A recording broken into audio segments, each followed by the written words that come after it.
What is up, everyone? This is Motorals here, and today I'm going to show you how to fix the error you aren't connected to any network problem that you may be getting in your Windows 10 device. So there's actually a relatively quick fix for this, and I'm going to show you what to do and how to resolve this. So the first thing is you want to go to the search bar, and write network. Excuse me. And then in here, there's going to be something called network status. I want you to click into that. So over here, I'm connected via Ethernet, but if you're connected via Wi-Fi or even Ethernet, you're going to see over here, it's going to say like that network problem that I was saying, that you aren't connected to any network. And again, this mostly happens via Wi-Fi.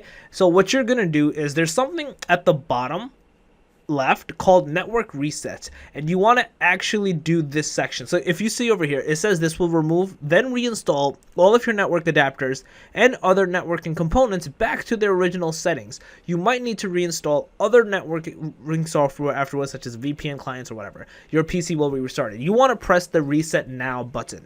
So what this is essentially going to do is if you did any changes, let's say you added a DNS code, or you changed the IP yourself, or you added a VPN, or you added some form of software configuration that changed your network settings, this will fix this. This will literally delete it, reinstall the original Windows versions, and then you should be able to connect. But you'll have to put in your passwords to your Wi-Fi again. That's the only sucky part, kind of. I hate kind of going to the router looking for the password.